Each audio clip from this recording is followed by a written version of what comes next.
Maybe for Dave, too. I don't know. We'll see about that. Welcome back to the early show, everybody. Coming up, the Paula Abdul plot thickens. Is she really? Guys, over to you. Ladies and gentlemen. Folks. Coming up. What do you guys think? Go.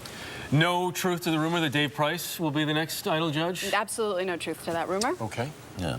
And didn't they bring on that woman last year to replace her? Cara DioGuardi, and everybody said that the writing was on the wall for Paula Abdul, but the fans and all the polls say that they love Paula, didn't like Cara so much. No question at all. You heard it from someone who forecasts for a living here accurately. She will be back. It's not even a question. And the rumors that Posh Spice, Victoria Beckham, was going to replace Paula Abdul, Posh says they're not true, although she confirms she will be on American Idol next season as a judge for one episode. Yeah. Pish posh. There you go.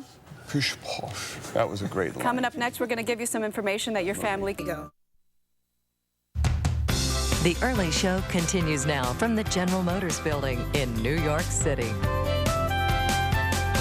Parents, everybody, listen up. In this morning's Health Watch, we're separating fact from fiction when it comes to the H1N1 virus. With schools getting ready to open and flu season quickly approaching, we'll review some basic facts with our Dr. Jennifer Ashton. Good morning again. Good morning, Maggie. Here are some things that we hear about the swine flu. Let's see if they're fact or fiction. Number one, the H1N1 flu vaccine, which is being recommended now for everyone, will give me the flu. Definitely fiction, Maggie. This is a big misconception. People always say they took the vaccine, they got sick. There is no live virus contained in this vaccine or the seasonal influenza vaccine. So when people do get sick, likely just a coincidence. Definitely fiction. Number two, wearing a mask will protect me from the H1N1 flu. Everybody was advocating that when we were first learning about this flu. Right, also fiction, Maggie. Really? In Not fact, true. the CDC only recommends the use of those masks under very specific circumstances. Actually, they're more for the protection of others if you yourself are sick in a selfless manner. Once they get moistened through our respiration and saliva, they become ineffective. Definitely false. You can still get the flu from someone wearing a mask? Yeah, I mean, you know, again, it doesn't completely form an airtight seal around the mouth, so it's not 100%. All right, next, hand sanitizer is as effective as washing my hands.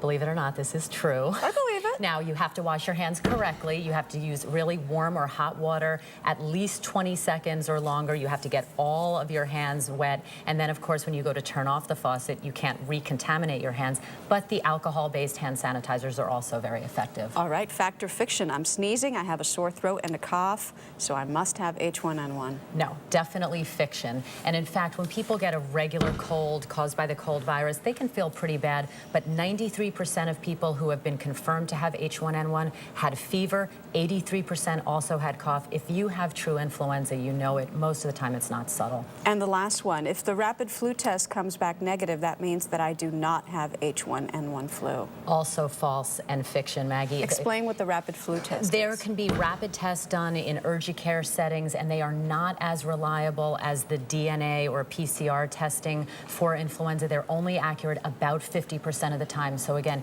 you have to use the overall clinical scenario judgment, and if you're really suspicious, go back and get retested. Dr. Jennifer Ashton, thank you so much. Maggie. Still ahead, the director who brought us some of the...